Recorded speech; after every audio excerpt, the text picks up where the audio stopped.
I should have had the Jeopardy song in the background when we were trying to get everything running up, Where's your theme tunes? I haven't put them in yet. They usually come in post.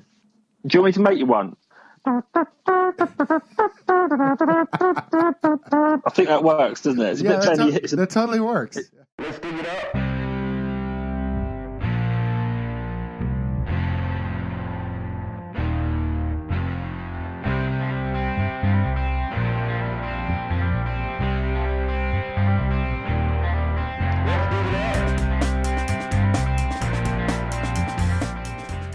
All right, we are back in style. I'm Dave D, and you're listening to the Global Detection Adventure podcast, along with Lance Goolsby in Schweinsfurt, Germany.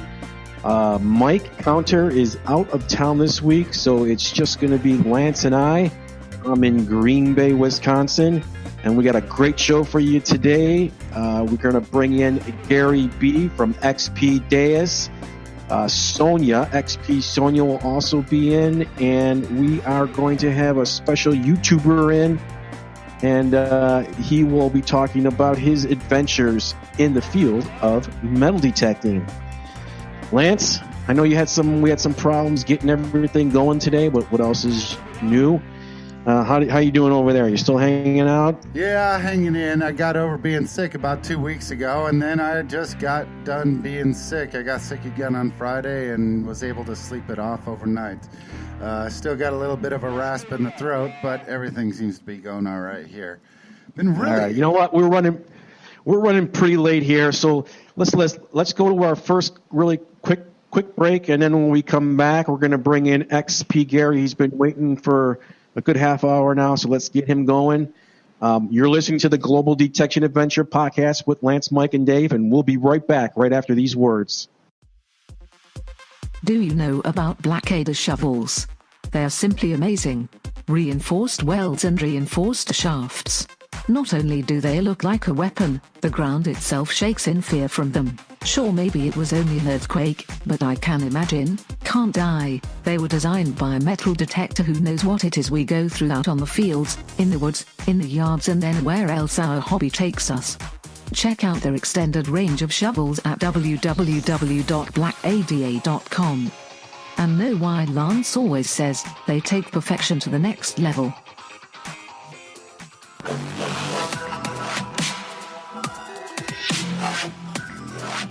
All right, we're back.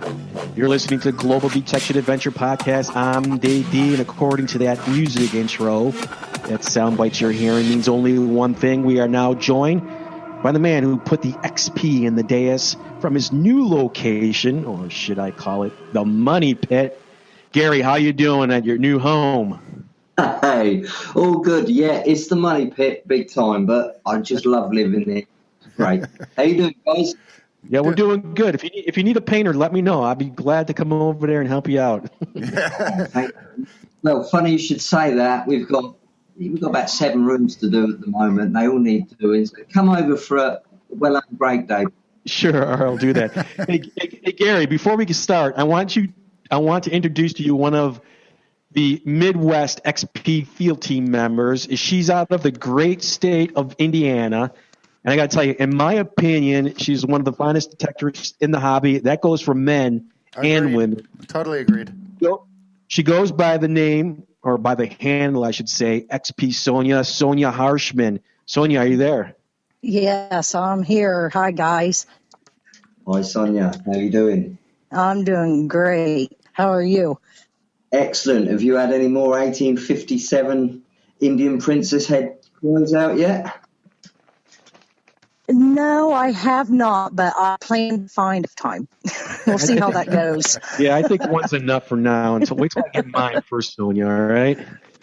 Hey, all right, we'll see. All right. Okay, let's get to it. Now, Gary, XP has really grown in the past few years, not only in sales, but there's this big surge in technology. You got the 2 high frequency coils. You got the XP updates from the 3.2 to the 4, and my favorite, you got the MI-6 Pinpointer. Let's go with the high frequency coils first. how do they help in the performance department using the XP Deus? Well, Dave, as you know, the XP is renowned for being updatable, and this is really another extension to the machine. The high frequency coils just take it to another level. It makes it more of a technical machine, shall we say. Okay, you've got your various frequencies. Cool, we all know that. 14 kilohertz, 28 kilohertz, 50 kilohertz, or 80 kilohertz with the elliptical coil. Let's put the 14 kilohertz to one side because we all know what that sort of does. It's for general searching. But once you start getting into those higher frequencies, then you start picking the bones from the bones. You really start finding some tricky targets. For example, coins on edge, things like that. At XP, we've got a term called the last of the treasure. It means when you've been over a spot for many, many years, all your buddies have been over the spot and you think it's worked out, then use your high frequency coil to go and find the last of the treasure. So you would use that pretty much to the so-called hunted out fields, or can you use that in just an everyday type metal detecting? And would it help you in that too? I guess it would, but the thing is, you only know what you're finding. You never know what you're missing. So, right, yeah, that's true. For general searching, I probably wouldn't recommend the elliptical coil because that is a real technical coil. If we go into the terms of like a Roman site, if I'm searching a small patch which contains Roman coins and artifacts, then the elliptical coil is a great coil for winking out them small targets. But if I was on a big pasture field, no, I probably wouldn't choose the elliptical coil until I found a hot spot, you know? Yeah. So, I know, Sonya, you've had some experience with the high frequency coil. I know that you got one and you used it a few times. What kind of reaction did you have with first using it, and were you using it correctly? And do you have any questions for Gary regarding that? I actually do have a question for Gary. Say after I've hit it, quite a few times and I found most everything, what frequency should I go? Should I set it on the highest frequency when I go back, or, what do you suggest? Okay, it really depends on your desired target. Yes, for the middle frequency, sort of 28 kilohertz, is a really, really good option.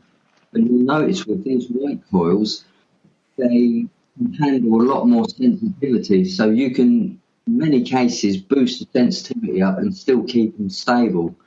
So to answer your question there, Sonya, there is not really an ideal frequency, because we're all looking for different things.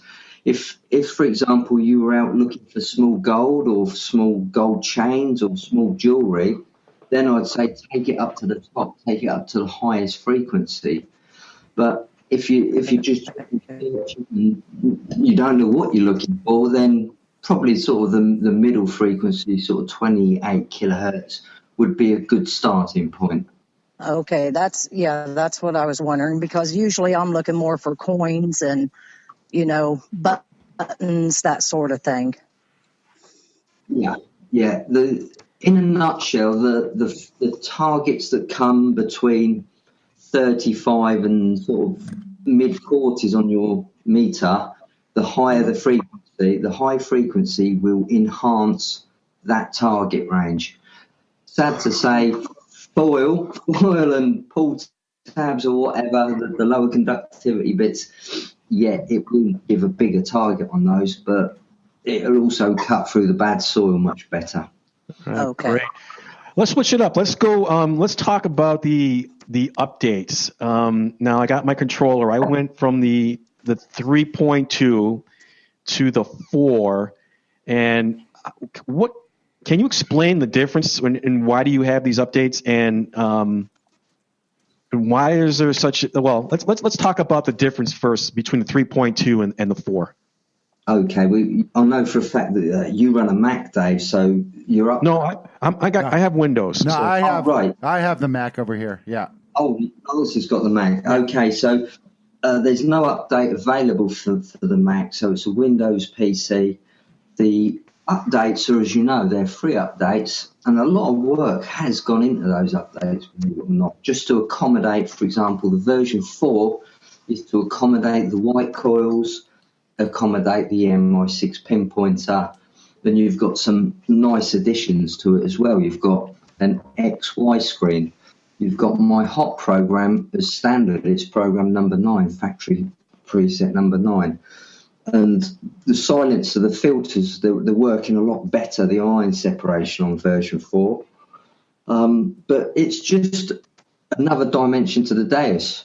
A lot of people think because they're on version 4, they can no longer use the black coils. This is not true. The black coils are still compatible with version 4 updates. Okay.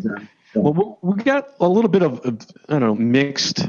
I'm not even going to say mixed review. I've just noticed a few people talking about, they're having problems with the 4. They think the 3.2 is better. What problems are they encountering? Or have you heard about, or what's kind of making them go from the 4 back to the 3.2? And why? Because I don't have any problems with my 4, and I'm using the black coil with the MI-6 Pinpointer. I haven't had any problems at all. Is this something due to that they're still trying to get the kinks out from when they first did it, or? Yeah, I think a lot of the problems, Dave, is social media, because they go onto your Facebook sites or your forums or whatever it might be, and then there's certain people who say, version 3.2 was better, and then that puts the seed of doubt in your mind, and then people go back to 3.2, but there's very little difference between the version 3.2 and version 4 in terms of performance. It's purely to accommodate the new coil and pinpointers. But there's slight filtering differences, but all you have to do is go onto my program number 9, hot, and that is version 3.2 filters. So there's no need to revert back to version 3.2. You just use the hot program as your platform and build all your custom programs on that basis, and then you've in all essence got a 3.2 Deus without having to re-download 3.2. Yeah, that's what I'm using right now. I basically use the hot program. I haven't had no problems at all. So I could see where that social media is coming into play. Finally, I want to get into my favorite addition to the XP Deus is the MI-6 Pinpointer. I don't know how many countless pinpointers that I went through before. I'm not even going to name the names, but let's just say they're a pretty popular pinpointer. I've had falsing with them.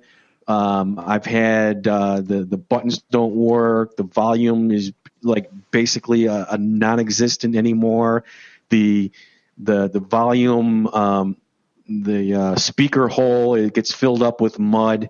I'll be pinpointing in front of a school, and I would have to wait for cars to actually pass by so I can hear my pinpointer. But with the MI6 and the XP Deus, it's like a match made in heaven. Can you describe that MI6 Pinpointer to people that have the XP Deus and don't have the pinpointer? So much information packed into that little pinpointer. There's so many options. And as you said, program number 7 links it up directly with the Deus. So the sound goes through your headphones. I mean, the amount of work it took to get that to operate properly was unbelievable. Months and months of work at XP. And it's been driving them mad, but they've got there in the end. Version 4, there's a couple of bugs with the connectivity and the pinpointer, but the version 4.1 hopefully has sorted all these issues out. You don't need to even have a Deus to use the MI6. You've got a speaker, you can use it like a conventional probe. Yeah. It's rechargeable, as you know, you get loads of life out of it, and you can use it underwater. And if you drop it, it floats. So a lot of thought's gone into it, and as you know, the construction of it is just fantastic. It's brilliant. I love it. I think When I first started using mine, I brought it out into the field right away, and I didn't really understand it, and because I didn't read the directions, of course. And I went out and I just started using it as a regular pinpointer, and I couldn't really hear it. But I got home, read the directions, make sure it ran through my headset, and man, it's just a charm. I don't have to take my headset off anymore. My coil turns off, the pinpointer turns on. It's a great feature. Gary, is this something that it's something to do with because it was such a brand new pinpointer, in the versions that were getting kinks taken out of it? Oh yeah, with everything, there's kinks in the new stuff. For example, mobile phones, your Apple phones, your Android phones. How many updates are on those in the space of a month? It's all development, but there's one little trick I can give you with a Pinpoint Probe, which I found out myself purely by mistake, because I had the lockup exactly the same as you, Sonya, and I thought, why is it doing that? Now, for example, if you're detecting a target and the probe is buzzing, if you turn it off at the point of its buzzing, that's when I got the lockup. I found that if you pull the probe away from the target so it's not buzzing and then switch it off, everything's fine. It's just the fact that when that audio is going off, turn it off then and it locks up. But I don't think it does it. I think it's a bug fix, because I told XP about it and I think they've addressed that now with the version 4.1. Yes. Yeah, once I got version 4.1, it worked better. Okay. It worked great, actually. So I take it that's the beta version. Is it the 4.1? Yeah, we'll get into that. We'll get in that. Okay, we get into that. Yeah. Okay. So Sonya, you're okay with it now, or is this something that you be able to use? No. Yeah, it's okay. All right, great. All right. Let's take a little break here, and when we come back, I want to see if we can get some tips from you, Gary, for the beginners and experts, users of the XP Deus, and we can talk about that, and then we could talk about that 4.1 update. When we come back, you're listening to the Global Detection Adventure podcast. We're with Lance and Dave. Mike's out of town right now, and we're talking to Gary B. of XP Deus, and along for the ride is XP Sonya, and we'll be right back after these words.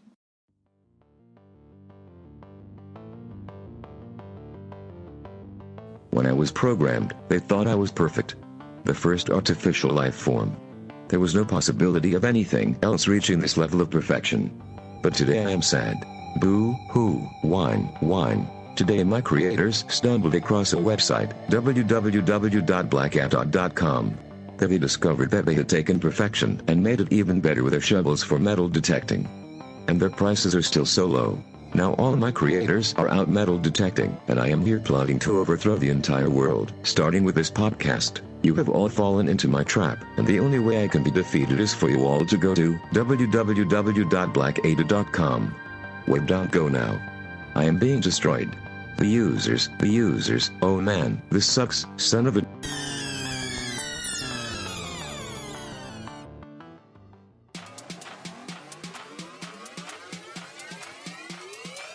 Hey, did you know that I and Dave have our own YouTube channels? Check out Express Metal Detecting with Deus Dave. That's XPRESS Metal Detecting with Deus Dave. And my videos are on Detecting with GDA Lance. So make sure you check them out. I hope you like them. Don't forget to subscribe, like, and leave comments. And do the same thing for this podcast wherever you found it. Give us a comment, give us a rating, and let us know how we're doing. It helps us out. All right, thanks a lot, guys, and let's get back to the show. Hello, I am the XP Deus WS4. You may not know me, but I am one of the best metal detectors on the market. I am fully customizable to your needs. I have unparalleled depth and accuracy. Not to mention, I have nothing on. There are no wires on me. I am naked, which means you can use me as you want. Take my coil and only use my headphones, or use just the coil and the control box. I am always here for you to use as you see fit. Oh, come on now, get your mind out of the gutter. If you have not upgraded to the XP Deus, you don't know the power you are missing out on. Visit www.xpmetaldetectors.com to find out more. Helping hundreds of people annoy their families while driving in a car. This is the GDA Radio Podcast. All right, we're back. You're listening to the Global Detection Adventures Podcast. I'm with Gary from XP. Gary, we were discussing that 4.1 beater, the factory, the new update. Could you describe that and what's the difference now from going to 4 to 4.1? Not a great deal of difference, really. It's mainly bug fixes, as Sonya was saying about the connectivity with the pinpoint probe. But there is a neat little addition to 4.1, which is a feature called ground sensitivity. If you go into ground, expert, and then underneath the ground notch, you'll see a new feature called ground sensitivity. Now, in a nutshell, what that does, that tells the Deus how to track the ground. Do you want to track the ground when there's slight mineral change, or do you want to track the ground when there's heavy mineral change? So you can adjust how sensitive the Deus tracks the ground. The reason why we've done this is because, as you know, with the Deus on the ground balance numbers, it's quite random. If you notice that, you get like 60 1 minute, 40 the next, 78 the next. And people tend to adjust their ground balance to whatever number it's saying. And also, if you're using tracking, it will track to those individual numbers, which it's a little bit oversensitive. So now we've given the user the opportunity to desensitize how heavy the Deus tracks the ground. And it's pretty good. I've been using it for about a month now, and I really, really like it. Instead of the numbers you'll see on the screen now, a dash dash, that means there's not enough ground echo for the machine to ground balance. So it's a good way of monitoring how mineralized your ground is. Like I said, I've used the hot program. I've tried the deep program, but it just seems like it's not working well for my soil unless it's just really quiet. It's sort of kind of choppy. Is there any new programs out there that are going to get a little deeper without that choppiness, or is there something that's coming out with the 4.1? Oh, mate, using the deep programs like being in an abusive relationship. It will punish you no end. You really need a special site to use the deep program. It's got a really low reactivity. It's bonkers. It's mainly designed for in the mountains of France and outback of Spain, where there's been very little habitation, so there's no real interference from modern man like iron. So yeah, you can use a deep program then, but just because it says deep, it doesn't mean it's going to go deep. It might go deep into your head and punish you, but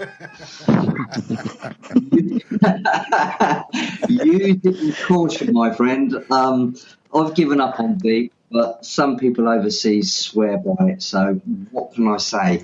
New programs. Okay, I'm working on a new program at the moment, which it's got a little bit of a twist to it, and I stumbled on it purely by chance because I was out detecting with a friend of mine, Jerry, and I was using the Hawk program, and I had a really sweet high tone. You know, them little squeaky, soft ones you get?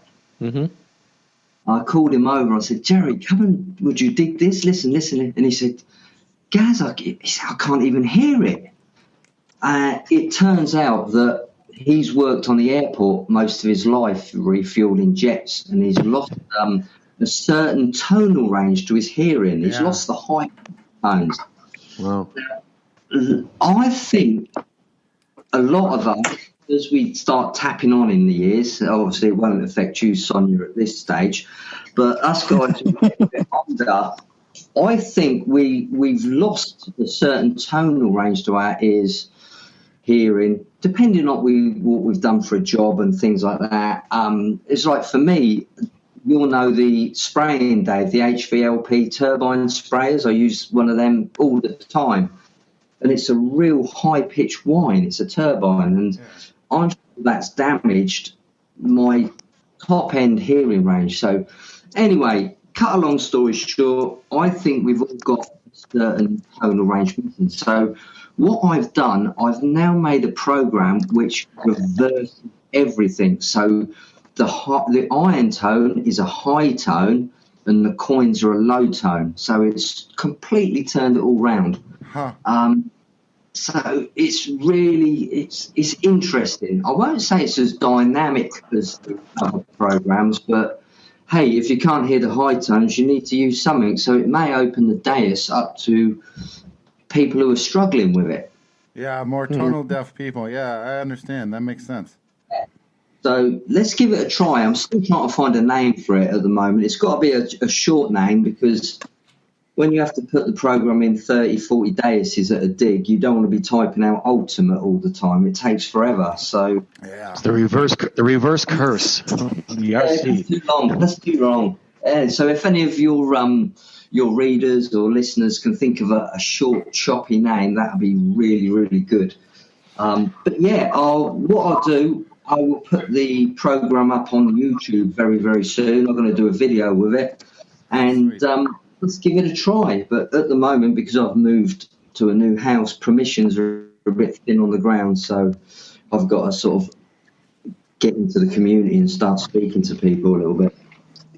All right, Gary, let's talk about beginners with the XP, and then let's talk about the soon-to-be experts. I'm like right there. There's a lot of stuff I still need to know, but I really know enough to. I'm really getting good with this machine in the past year. What kind of tips would you give for the newbies, the beginners to the XP? Right. Okay, that's a really good question. The first tip I would give to beginners is find your tonal range. What program do you like? Do you like full tones? Do you like 3 tones? Do you like 2 tones? And once you've found a tone you're comfortable with, then, because I see a lot of people have got like 5-tone programs, and it's driving them bonkers, which you can quite understand it for a newbie. They're saying, what are all these tones? So find something you're comfortable with and then run with that. I'd strongly suggest for a beginner to either use full tones. I know it sounds crazy, but if you're in the US and you're searching for the big silvers, that sweet high tones, really, really good. Or if you're relic hunting, use a 2-tone program. So 2-tone programs are yes or no, and the full-tone program, if you just want to dig the silvers, just go for the high ones. That's my first and most important tip. Get your tones sorted out. Don't spend a lot of time messing around with ground balancing, because that will come later on.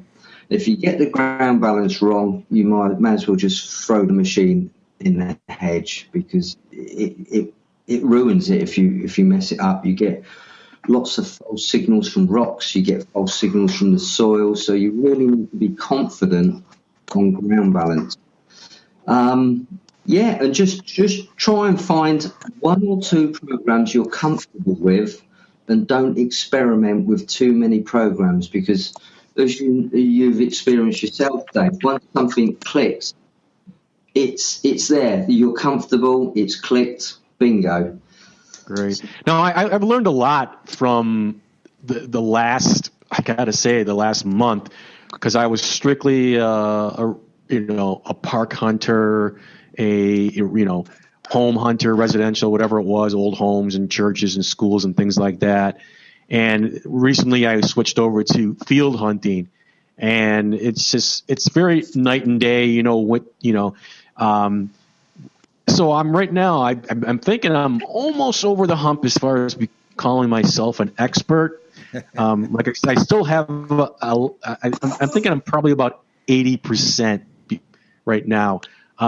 So what kind of, tips would you give, people like me that are close to being to that expert level, to get over the top, to becoming an expert? Okay, I don't think we ever stop learning the Deus, you know? No, I don't think so. It's one of them machines. No, you're absolutely right, because you can go out and think you've mastered it, and then the next thing you know, you're thinking, geez, I didn't know that, you know? But for the intermediate going to expert, I'd say start listening out for those 50-50 targets and investigate them. Rather than just dig the coconuts, the ones which you're 100% confident in, start digging the ones what have got a little bit of an iron buzz to them. But this is where your audio response is king, because if you turn the audio response down to, say, 3, deep targets are going to sound deep. And if you've got a deep sounding target with a bit of audio contamination to it, well, you know it's deep or small because it's faint. So they're the ones you want to do them, really. So look for an excuse to dig rather than not to dig, and then you'll be really, really surprised on how deep the Deus goes and what. Sonya, do you have a question for Gary regarding anything as far as something that would help you? Because I think you're pretty much right there too. You've been using the XP for a few years now, and just by the way, you know, your finds and what I'm seeing, you're pretty well. You're in that category, just, you know, right up there at the top. Is there something that you would like to know about the XP? Yeah, I actually want to go back to the ground balance issue.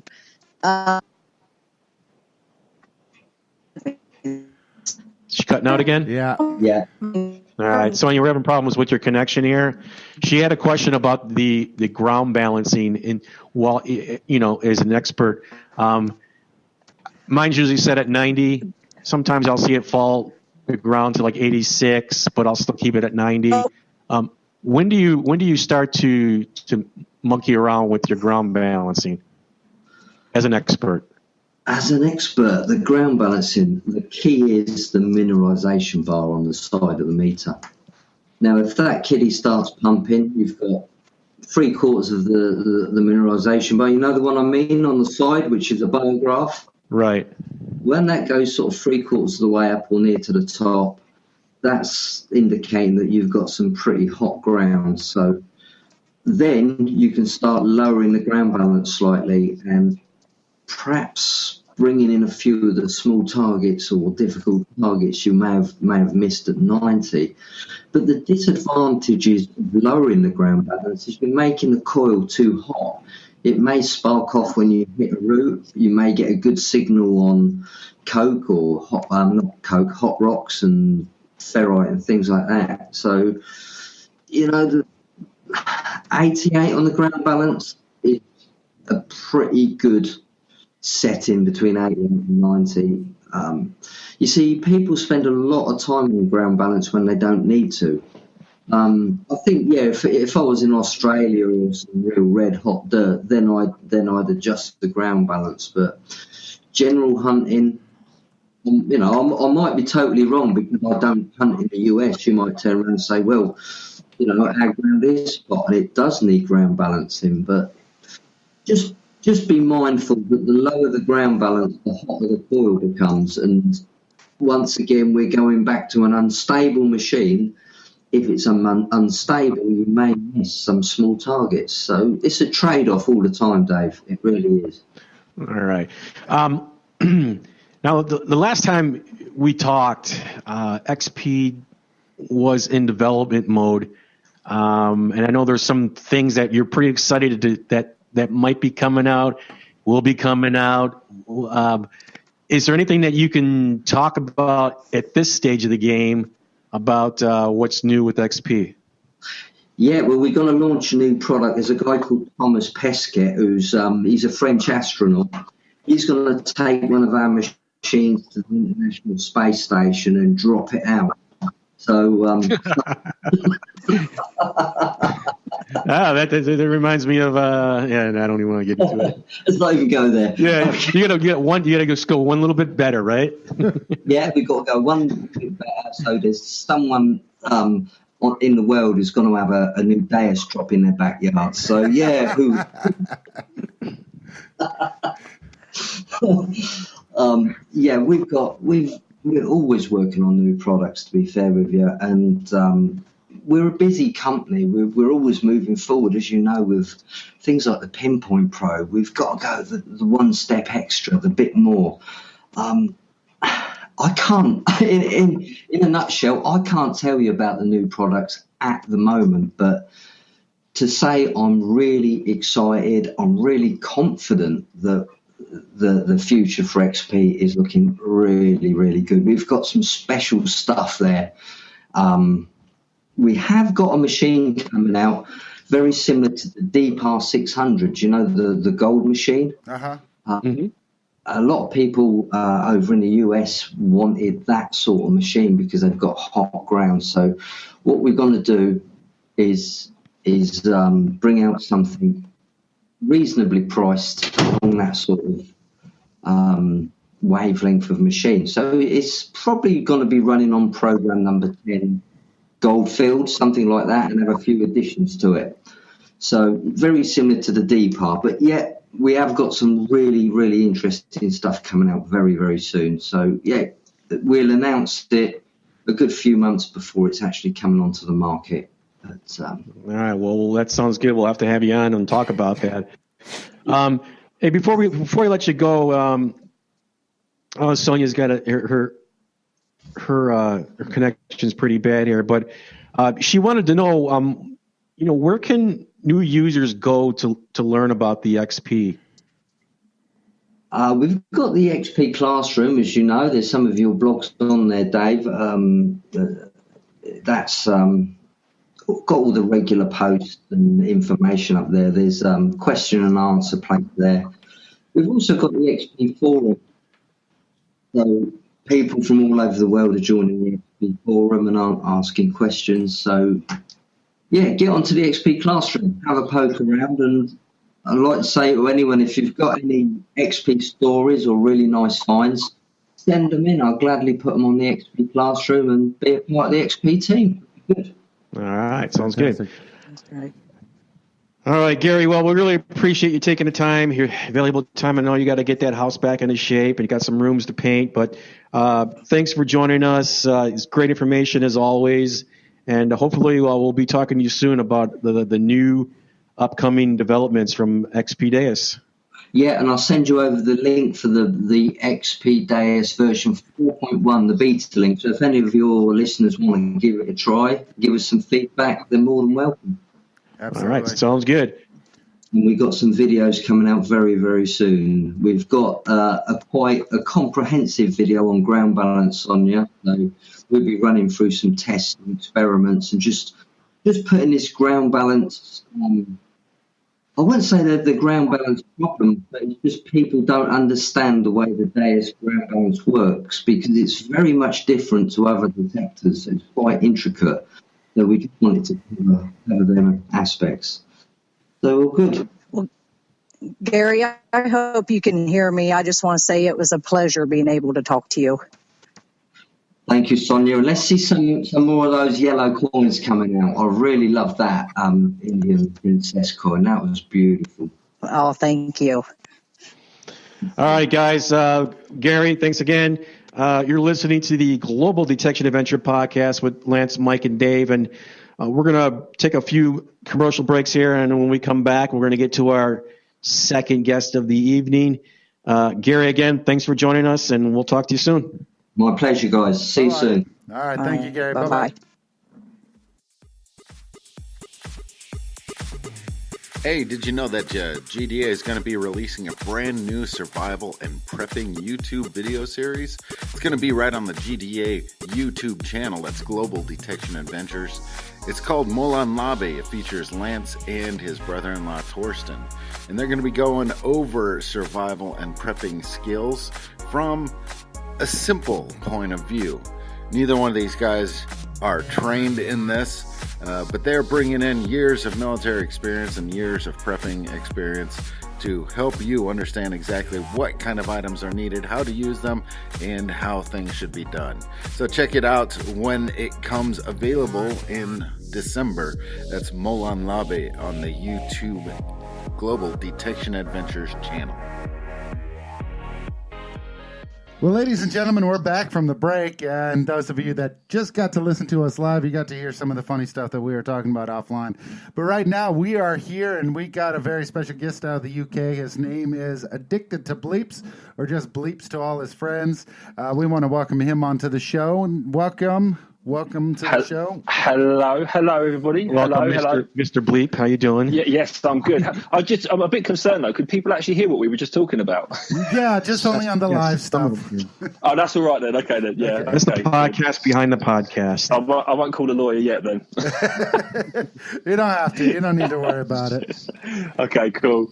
Thank you for my introduction. No, you're very welcome. I've been following you now for quite a while on YouTube, and you've been out and about. And recently, you've been doing some amazing things. You've been testing out a new metal detector. I don't even know if we can discuss it yet, what it is. Yeah, no, that's fine. That's fine. Yeah.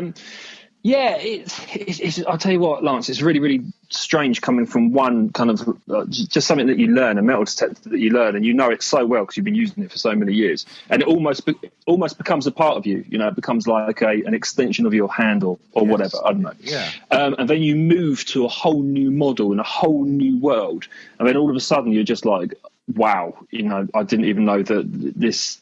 You kind of presume that all metal detectors kind of, in a way, behave the same, but no, they don't.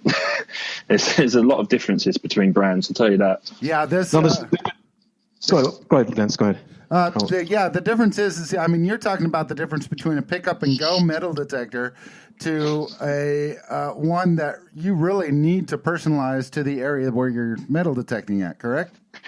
Not so much. I'd say that the detector that I used before, but I've moved to the GMP, the Gold Max Power, the XP. That's the one that we're talking about. Uh-huh. Before that, I come from the C-Scope 6MX, and they're both, we'd call them the mid-range metal detectors. So they're both kind of similar. You need to know them, you know, pretty well. But they're not pick up and go as in, I'd say like a Garrett, you know, an Ace 150 or something like that, or you know, something from Maplin's, or you guys would call it Walmart. It's not, and at the same time, it's not as complicated as an E-Track or a Deus. So these detectors kind of sit in that mid-range, if that makes sense. Yeah.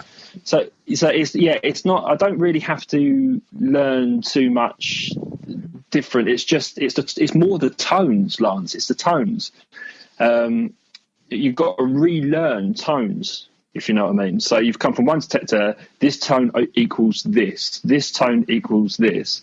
But on a new detector, that could be completely different. This tone does not equal this. So it's more kind of adjusting your psychology and your ear to learn about the new tones, if that makes sense. Yeah. So now, this new detector that you're using right now, is this something that you're testing for the company? No, basically, what this so much me with the view to buy it. And I've decided my video I'm going to test this for 10 videos. Well, not 10 videos, but I'm going to test it 10 times, so then I can get a good feel for it. Because the problem is you can go out with a metal detector and make your conclusion about that metal detector in your first hunt, which is kind of naive. You've got to spend time with a metal detector before you understand how it works. Yeah. And coincidentally, actually, I've just concluded it. I've done 11 hunts with the G Max, the GMP, the G Max Power. So I have come to my conclusion. You're going to ask me that's a lead-in, Lance, for you to say, cool. What is your conclusion, Chris? Or Bleeps, whatever. Well, we were just on the phone with Gary from XP, and he was talking about some products that are coming out that he couldn't really talk about. Is this something that the guy that you borrowed the detector from? Is this something that he was supposed to be keeping kind of under wraps and just letting you try it out, or? No, then this isn't anything which is industry. It's got nothing to do with the industry at all. This is just a friend that's like, bam, try this detector. You've heard really good things about it. Try it, see how it gets on, and if you like it, you can buy it from me because I hate it. Shouldn't say that. No, he just sorry, he just didn't really get on with it. So he's kind of lobbed it my way. So I'm going to try it. But yeah, this has nothing to do with the industry. If Gary wants to like chuck me some metal detectors to try out for my videos, 11,000 subscribers, then I would be very happy to do that for him. especially if he's got a spare Deus kicking about the house. Now, who makes this? Is this this what's it called? The G Max Power. So this is XP. This is Gary's kind of like this is it's a make called XP. They're French, and they also do the Deus, which you've probably heard of. Yeah, I think. yes. So Deus, G Max Power. I don't know what else they do, but they're the two that they're most well known for. Okay, so this has been out for a while. This detector. Yeah, it's been out for it's they called it over here in England. They called it the hammy hoover. So you know, hammered coins. They call it the hammy hoover because apparently it can hoover up hammered coins. But I haven't hoovered any hammers in the 11 times that I've used it so far. Not saying that it's a bad machine or anything. Well, we'll get into that later. Yeah. This is our first date. Okay,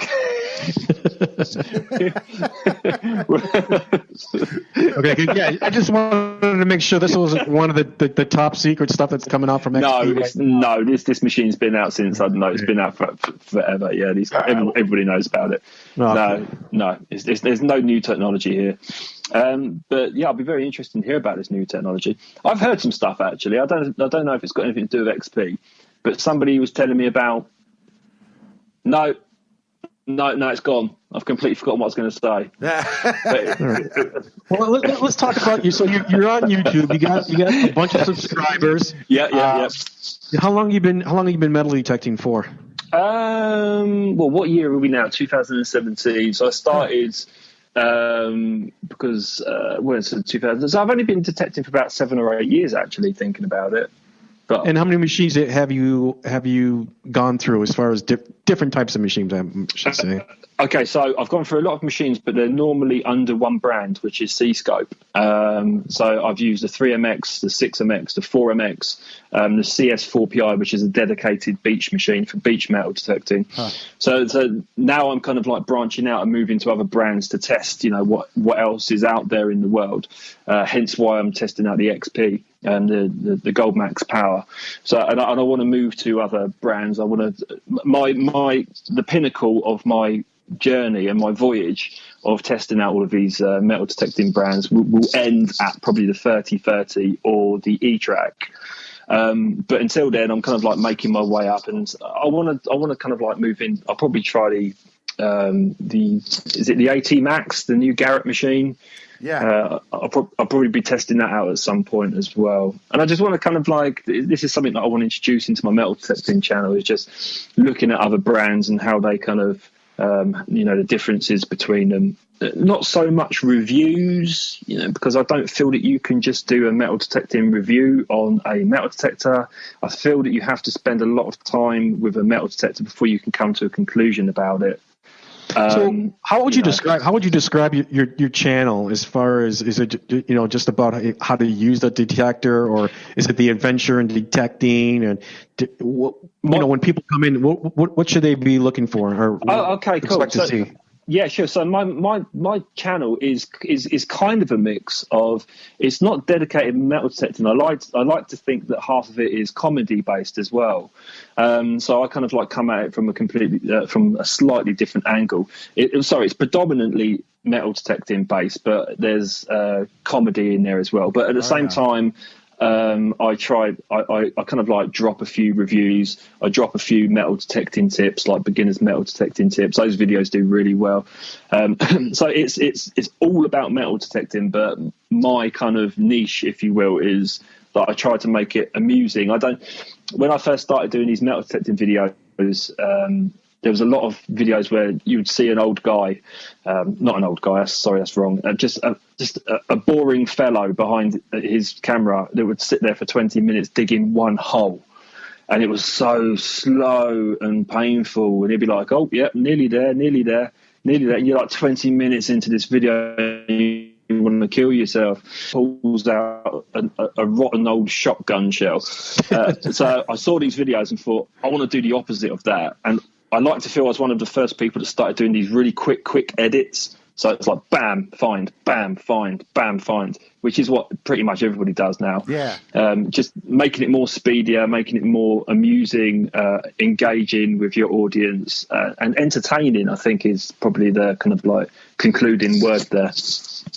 Well, you definitely do have the entertainment in there. I love it, and I laugh every time I'm watching your videos. Especially, I've been watching the G-Max ones, and some of those ones are actually quite funny. You know, one of my favorite ones is when you're on the field and it's you and two other guys, and you're trying to do a comparison between the G-Max and their detectors, and none of you found anything on the entire trip. Yeah, it's not going very well, is it? No. Let's be honest. and the problem is, you go out with this kind of like idea in mind to make a video, and the thing is with metal detecting is there is no solid conclusion to what content you're going to get video wise. Exactly. So you can go out and find nothing. You literally can go out and find nothing. And I'm trying to make a blooming video to entertain people, and you do that, and you're like, oh man, this is not going well at all. And that's probably about 99% of my attempts to make metal detecting videos. Do you stay in a certain location, or do you do a lot of traveling and hitting different sites and different terrains? And I'm southeast England. I'm stuck down here. I've only got it's kind of difficult in England to get permissions to get to get land to metal detect on. And I have these fields that have been done by so many people since the 1970s, and they are awful. And I'm trying to dig content out of them. And so I just have this kind of this cluster of fields in southeast England, David. I'd like to go elsewhere. If anybody wants to, actually, I shouldn't say that because loads of people invite me to their fields, and I just haven't taken them up. Yeah. You know, it's probably some just bloody lazy, if I'm honest. But I will at some point. I will go out and venture into other places. So you've been around. You said you've been doing this for 7 years, or you just been detecting for 7 years? The video part. I used to earn my living on YouTube years ago. I actually teach bass guitar on YouTube, and that was predominantly my kind of main income because it did really well. I could actually live off of teaching bass guitar on YouTube, and I started that in 2007, I think. And it was really successful. I got loads of sponsorship, loads of brands, did really well out of it. My channel's still there. I don't add anything to it now. It's got 55,000 subscribers or something. So I already knew about YouTube when I started metal detecting. So straight away, obviously, my first inclination and instinct is I'm going to make videos to document how my finds. So when I started metal detecting, I started doing the YouTube videos at exactly the same time. So then you're basically at the forefront of this. You were there before, the big shots over Digger Don, Deep Digger Dan, the man with the hat. Maybe, yeah. But in those first days, I didn't really take it seriously. It was just kind of I was basically documenting my club's journey, and I did a couple of videos here and there, and I wasn't really that. It was just a kind of side project to my bass guitar channel. But then people started sincerely getting interested in it. And it was you've got to carry on doing stuff. So the more people kind of egg you on, the more belief you get in yourself, and you carry on. But yeah, I'm pretty much one of the earlier guys, I guess, if you want to look at it that way. Yeah. Pioneer. All right. Well, when did YouTube come out? I don't even. Yeah, because I just started. 2004, I believe, 2004, 2005. No, because one of my first videos, that was 2006, and it was only 3 months old when I uploaded my first bass video. So it's about 2006, 2005 time, around about that time anyway. I started hanging around with this guy. He probably bought Google. Well, he probably bought Google stock and right before everybody else did, because he knew it was going to be big. And I wish. Yeah, I just looked it up. February 14th, 2005. There you go, 2005. Yeah, that makes sense. That's it. Spot on. So when you're out there filming, is it solo, or do you have guys filming for you? Is this done with a couple cameras? Guys filming for me? God, I wish. No, I can only just get myself to do it, if I'm honest. God. There's not a couple of cameras. No, it's me and a mobile phone, sir. It's as simple as that. I did use a point and shoot, which got me some nice 1080 quality. But these mobile phones these days are blooming amazing. Yeah. My phone shoots in 4K.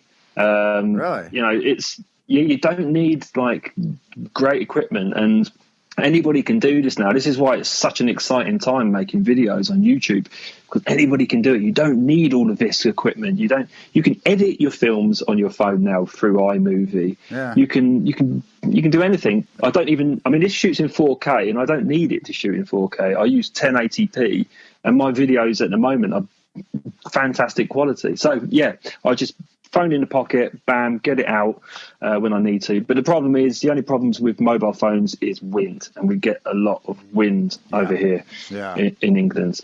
Both types. Yeah, I'll get with you offhand, and I got some. Actually, we can talk about that right now. This is great stuff for people that are YouTubing and using their phones. I use a lavalier microphone, which can be got for about between 10 and 15 pounds on eBay.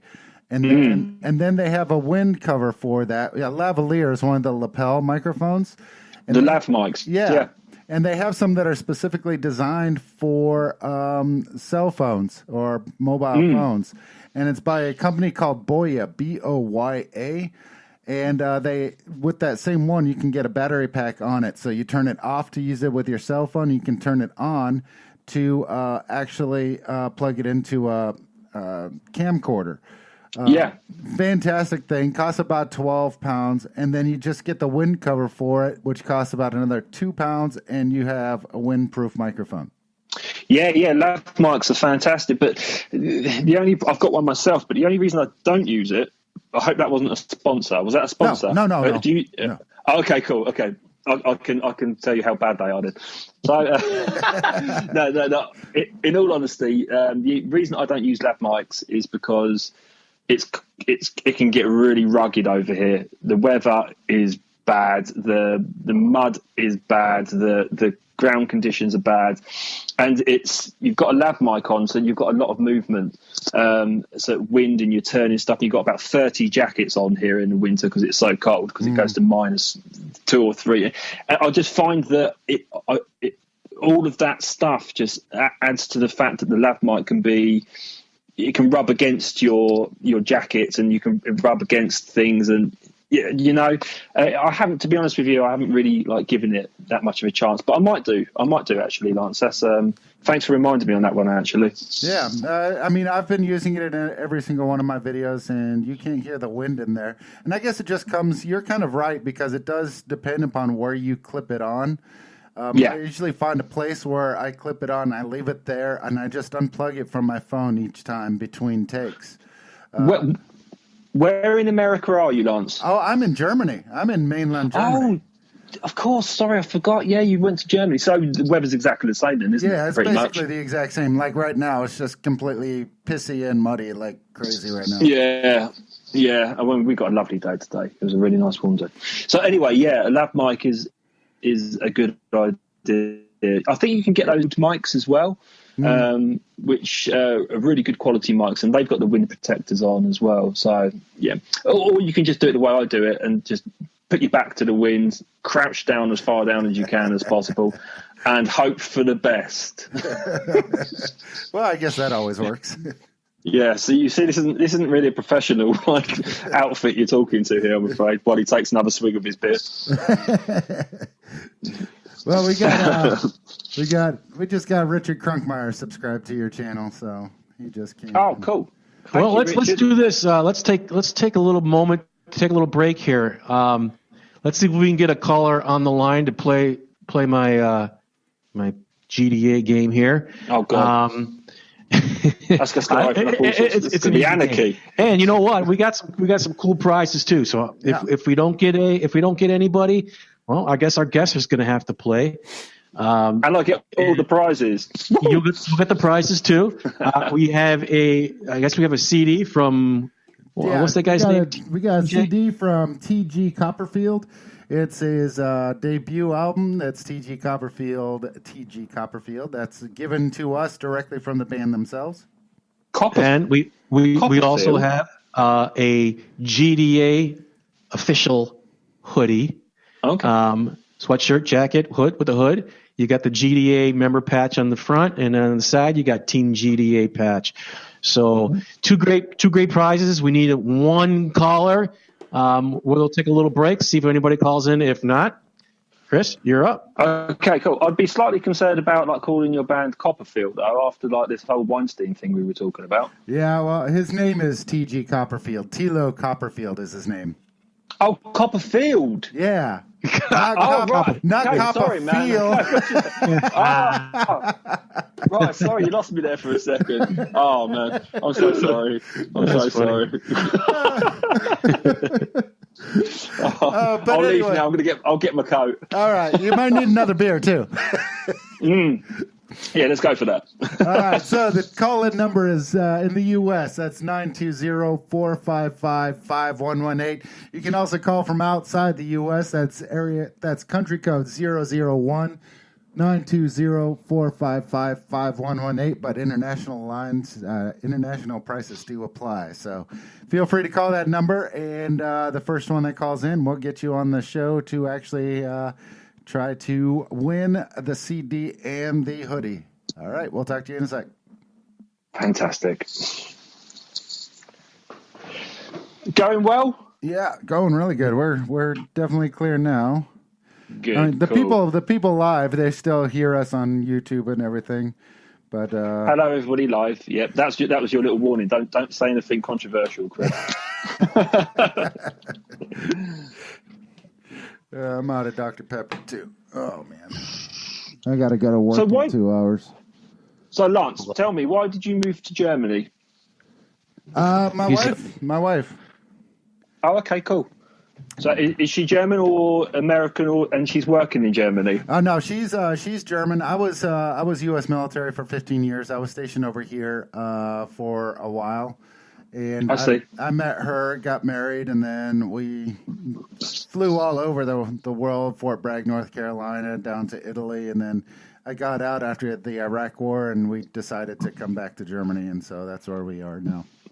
Wow, so you've really lived it then. Yeah. Yeah. Wow. So what brought you to metal detecting then? It's actually a therapy for me. I have what's called post-traumatic stress disorder from Iraq. Oh, PTSD, yeah. PTSD, man. I'm sorry. Oh, it's no big I'm sorry. Deal. But it's really helped me clear my head and everything else. It gives me a focus. That's why the podcast helps. The videos help, actually going out and just being alone out there on the fields. It's one of the things that I just love in life. So it helps me. Helps me with clarity. That's exactly the same reason I do it. That is exactly the same reason, because I PTSD myself in the past. I won't go into why. And from that, I've got I've anxiety and things like that. So metal detecting is absolutely therapeutic for me. In fact, that is the number one reason I do it. Yeah. The secondary to the videos, the finding cool stuff, the finding history is actually secondary to the fact that it sorts my head out. Yeah, and that's what I like about it. It's such a really relaxing thing that it really does help you find some clarity in everything. It helps you clear your thoughts and everything else, and that's why it really helped me. Yeah.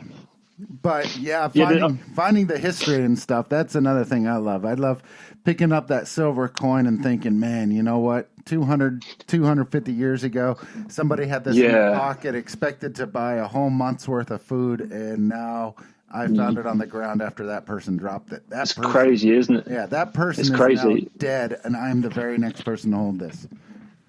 Yeah, I mean, I found a Roman coin the other day, and I'm sitting there thinking 2,000 years. I'm the first person to touch that coin in 2,000 years.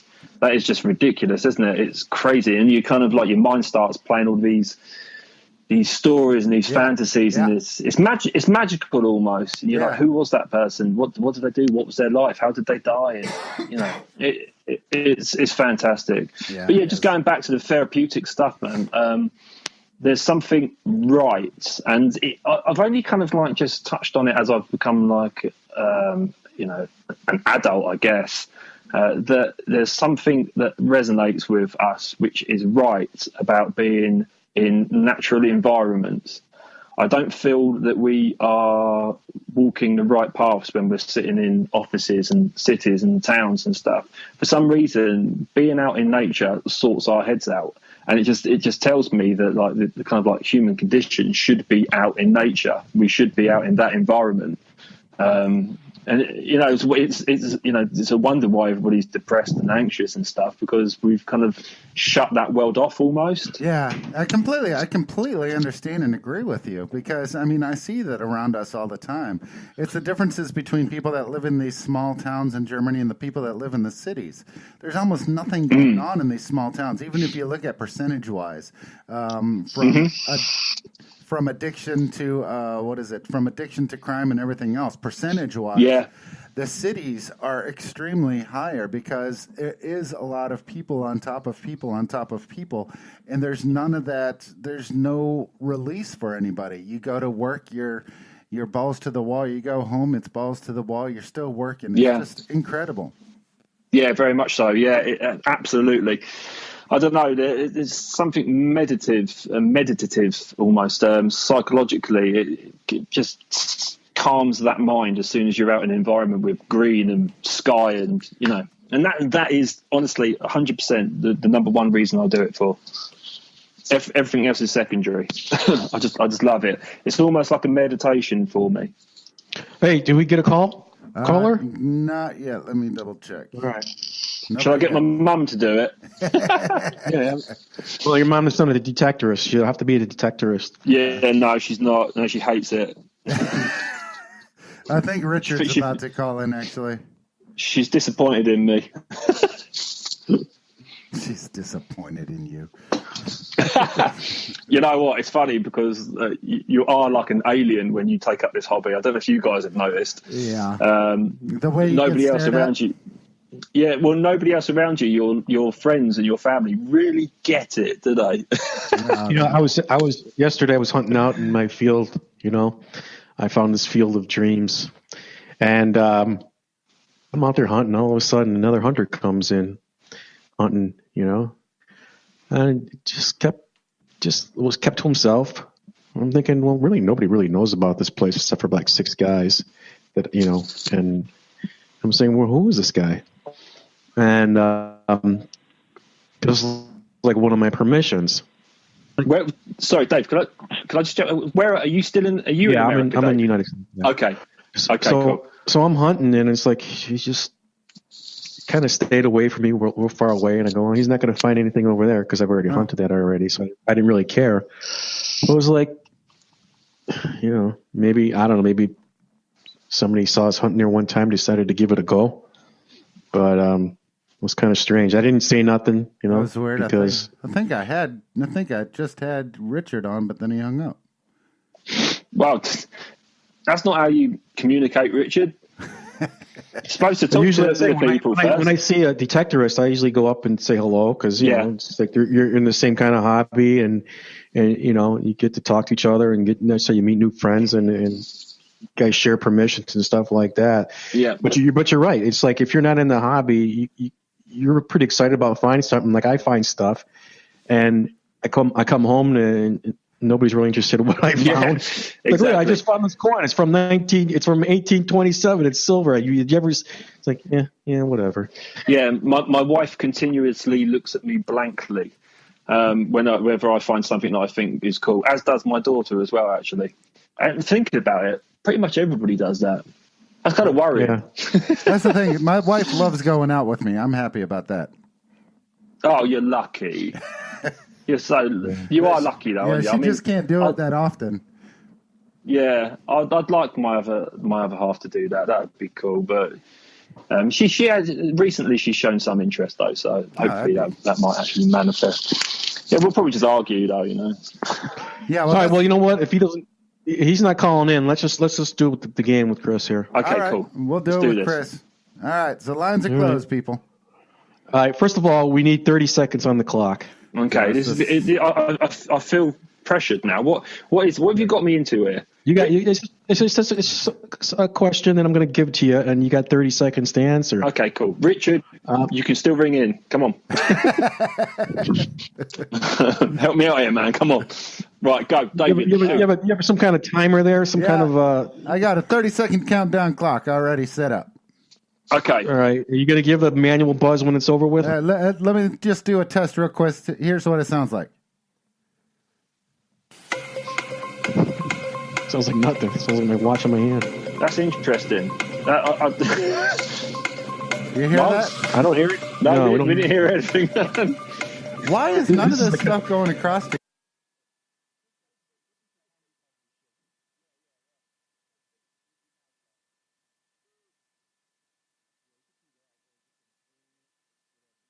yeah. There's still nothing there. No, it's dead. Oh, I heard something in the background there. Okay, I'm going to try it this way now. Was it the countdown theme or something? Let's try this.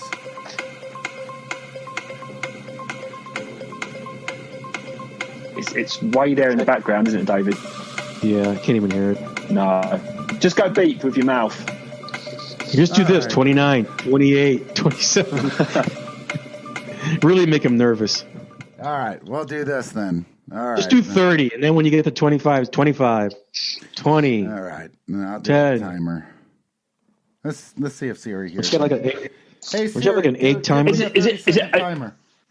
Is it only one question? The timer is set for 30 Yeah, it's one question. That's a lot of time. With 10 answers. Oh, there you go. Okay, so I have a 30-second timer all set up. All right. Okay, here's what the questions I'm going to do first before you start. All right. Okay, besides like coins that you find out in the field, there are some common relics that you'll find on, let's say, 1800s farm fields. Okay, yep. Okay, so we're not talking about coins. We're not talking about anything from the 1700s, whatever. Okay, so these are common relics that are found, just say, on an 1800s farm field. I have 11 listed here. Okay. All right, I'm going to check.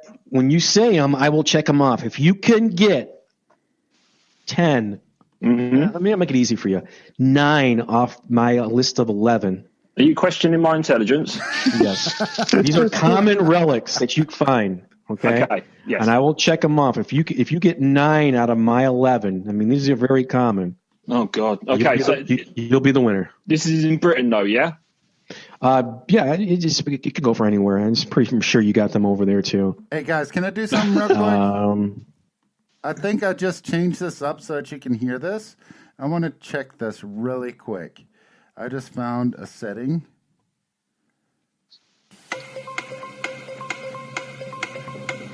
You hear that now? No. Just as good as last time. Man, I hate Facebook. Yeah, it's not cool. Yeah, I don't get it. All right. Are we ready? Yeah, I'm You can put that in. All right. Ready. Common relics that you'll find on an 1800s farm field. And on the count, when I say go, we just list them. I got 11. You can get 9. If you can get 9 of these 11 that I've listed, you've won. And now they're pretty common, so it's not like something that just. I don't know if I can do this. I can't think of them. 11. Okay, go. Yeah, okay, go. Ready?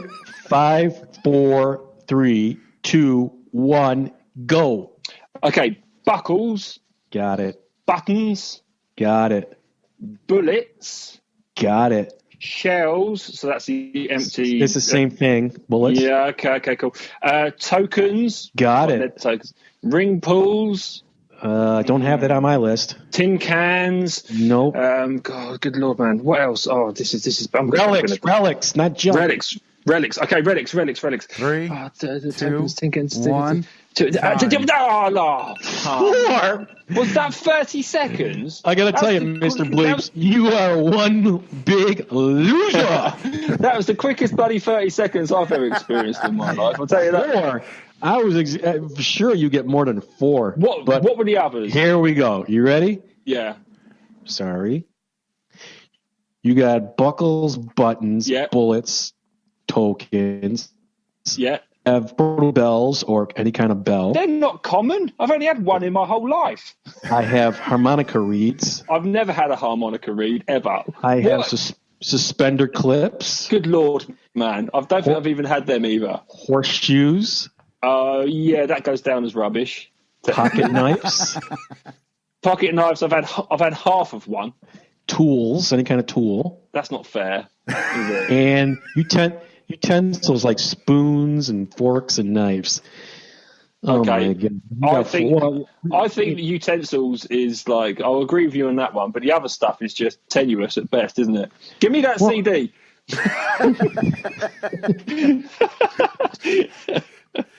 What I'll do is I'll go ahead and send you the TG Copperfield CD. Okay, Copperfield. I'm keeping a sweatshirt though. I said Copperfield. Okay, cool. I'll take that one on the chin. Yeah, if you know what, if you would have got maybe 6, I would have said, all right, thanks, I'll slide you the jacket. But you know what, I'm going to slide you the jacket anyways, because you know what, there are no losers. That's even worse. That's even worse. No, I'm just saying there are no. If you're on GDA podcast, you can't be a loser, man. That's like at school when these days when the kids lose something, they give them a medal anyway. You didn't deserve that medal. You were a loser. We're going to send it to you anyway, so you can wear it in your next video when it's cold out.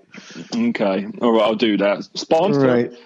Yeah, we'll just get Lance, hit the address to Lance, and it's going to be coming from the United States, though, so it's good. That's right. A couple weeks. That's cool. Yeah, a couple of months. It's kind of ironic that your name's Lance. Lance, have you seen Detectorists over here yet? The show. Yeah, I have. Yeah, I know his name is Lance. And what is the main? Yeah, that's the only 2 Lances I know in the whole world. And we both go metal detecting. Isn't that weird?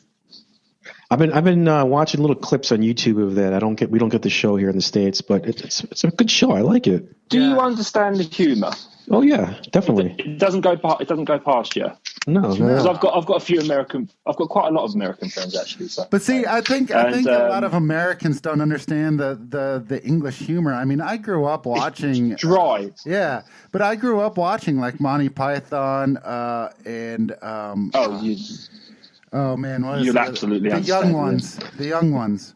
Well, if you're in the hobby, you know. If you've been in long enough, you know. I mean, some of the stuff like the rules that you have over there are different than over here. But if you've been in it long enough, you know those rules. And yeah, I think it's funny. I love the way those 2 guys they goof on the other 2 guys. Cool. Their competition, whatever they call them. Yeah, the other club. Yeah, I was hoping to be in that show. Really? Yeah, because I've done some TV myself. Do you know this? No. I've got a TV show on Netflix called Battlefield Recovery. Really? What is that? Battlefield? Yeah. It was very controversial, but at the time, all this stuff kicked off about it. But it's on Netflix. Yeah. It's called Battlefield Recovery. It's about metal detecting. Well, it's about repatriating dead soldiers from the Russian and German sides. That's what the core of the show's about, and getting all of the stuff that we found with them back in Latvia and Poland on Netflix. I'm keen on. I think that it could have been edited differently. I think that they could have done more stuff with it, but I'm very proud of the fact that we got all those people back into proper graves. So go check it out. Yeah, that was one of our things last week on the GDA Q&A show. Was if people found that it was what people thought about metal detecting at battlefields, if we should just leave the people that were in the ground where they lay, or interesting. Or if they should be metal detecting area and then hopefully reburied. Do you know what sold it for me, Lance? Huh? Do you know what sold it for me? We got a young lad back to his family via his dog tag, right? He was 16 when he died, and we got him back to his sister, and handed his corpse over. And do you know what sold it for me? Because those questions went through my head when I started it, and I had all of this it was a really emotional time actually, because you're digging dead bodies up for a start, and you're trying to get them repatriated to the proper graves, and it's quite a powerful thing. And the one thing that threw me, and it was actually an American soldier who had gone through World War II, and he was a friend of my friend who was also a presenter on the show. He's from San Diego. And he interviewed this guy, and this guy said, each one of those men are still in hell until you give them a proper burial. Wow. And when he said that to me, I was like, bang, just click, right, we got to get these guys up and out and get them buried. There's millions of them still over there. Yeah, there is. You can in Latvia and Eastern Europe, in the Courland pocket where we were, there's people lying on the ground. It's such a vast space that they still haven't been able to clean up. And you can't archaeologically do that because there's so many of them.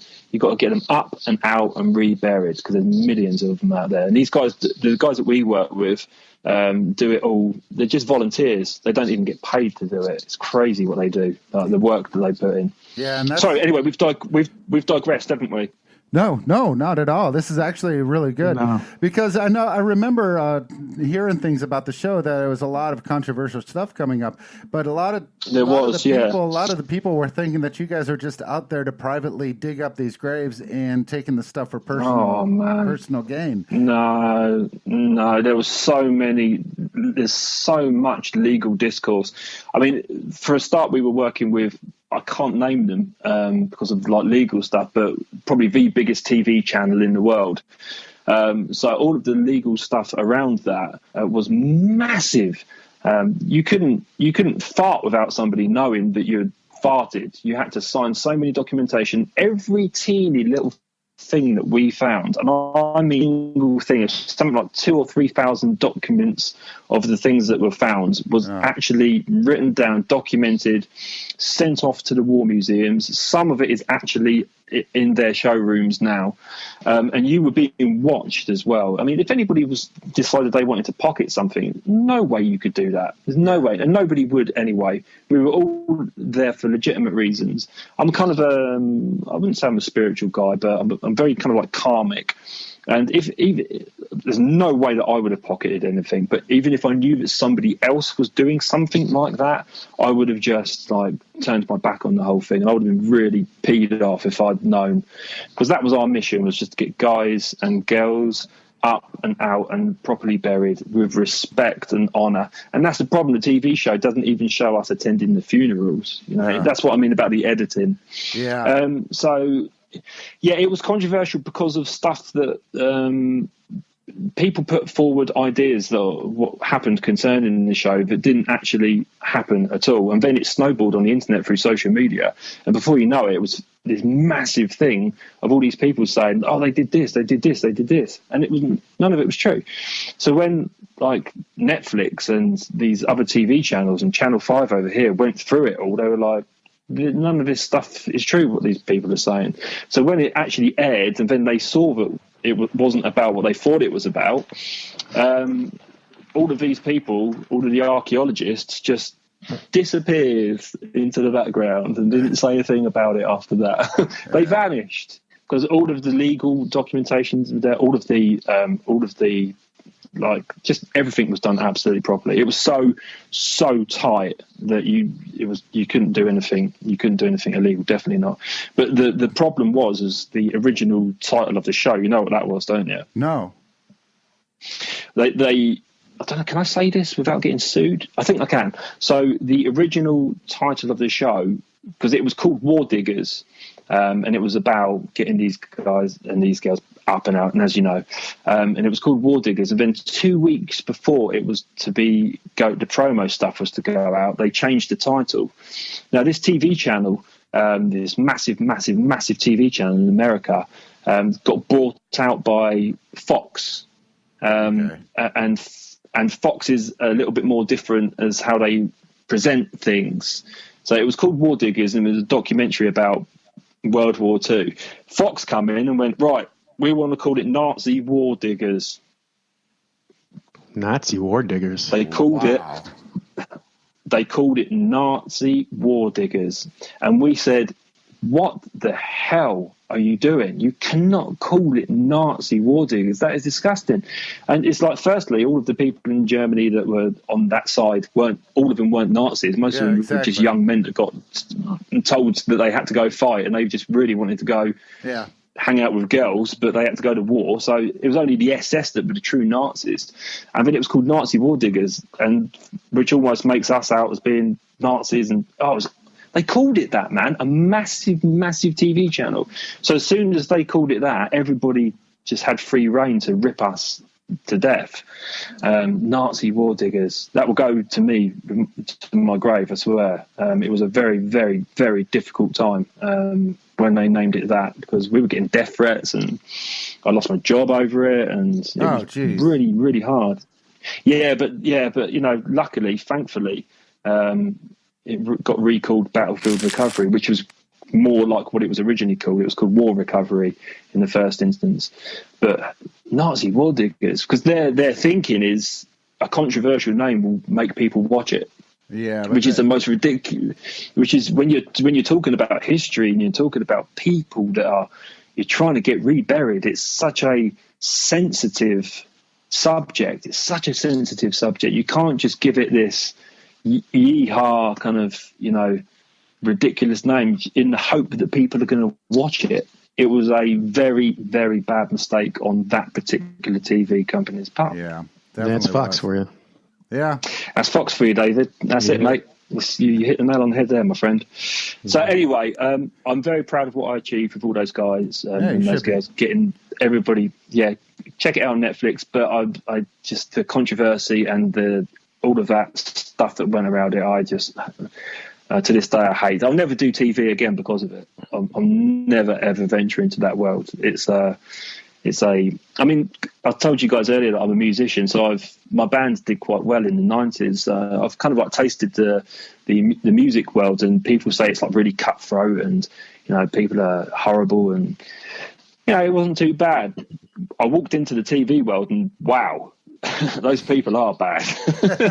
So I'll just stick to YouTube, thanks. Yeah, we've got we got a couple other friends who've been on TV shows that got dropped for one reason or another as well. And it's all political. It is. It's very much so. Yeah, it's a very cutthroat kind of pat each other on the back. I don't know. It's not for me. I'm just not that way inclined. I'm not meant for TV. I'm not meant for all that politics. I just want to do my own little thing, my little corner of the internet. I'm happy doing what I'm doing. Yeah, you should be. Well, anyway, let's move to the cheerful stuff. Hey, thanks for bringing us down, man. Sorry, man. I'm sorry, man. Well, I think that's going to take us to about the end of the show. We are just going over an hour and 43 minutes. Yeah, you were amazing, Chris. You're an amazing guest, man. Really very, very entertaining. Great information. We're definitely going to have you back on. Yeah, definitely. Let's do that.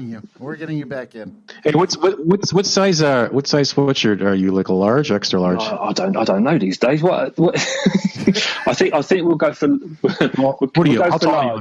Like 5, 9, 10, or 11, 12. 6 foot on the dot. Right. 6 foot. If we go large, extra large, I think would be because it's a hoodie. Okay, go extra large. And then there's a little bit of like give there for me to put my new lav mic on. Yeah, cool. Do you see how I tied that in? Yeah, you worked that in. That was a great callback. I love it. Thank you. I'm taking a self-righteous bow as I speak. All right. Well, you leave all your information with Lance. We'll get it to me, and I'll get you that out to you. No worries. Right, Thank you for having me on, guys. I really appreciate it. All right, Chris. Thanks for joining us. Take care. Yeah. Bye. See you later. Bye. Well, Dave. I think that brings us to it. You know what this means. Yep. What does it mean, man? Music playing What does it in the mean? background. We're coming to the end of the day. Is that what it means? Because I don't hear anything. Yeah, no, I don't know what's going on. There's definitely Lance, you've got to work on that, man. Yeah. All right, brothers. We'll see you guys later. I'll see you in a couple weeks. It was great talking to everybody today. I'd like to thank XP Gary for coming on, XP Sonya. Lance, you did a great job as usual behind the keys. Yeah, and Chris, thanks for joining us today too. No problem. Chris, before we leave, you want to promote your site real quick? Just let people know where to find you. No, just check out Addicted to Bleeps on YouTube, my friend. Addicted to Bleeps. Yeah, go for it. Yeah, it's going to be on All right, sounds good. The show, so everybody can check it out there. Cool, fantastic. Thank you. All right, guys. Okay. I'm out. Gotta go. We'll talk to you later. I'll speak to you soon. All right, take it easy. Bye-bye. And that's it. Bye-bye. That's it for the show this week, guys. I want to thank you all for bearing with us through all these crazy technical issues going on. Everything got updated and computers died. But as I always say, we'll see you out on the field. And let's dig it up, y'all.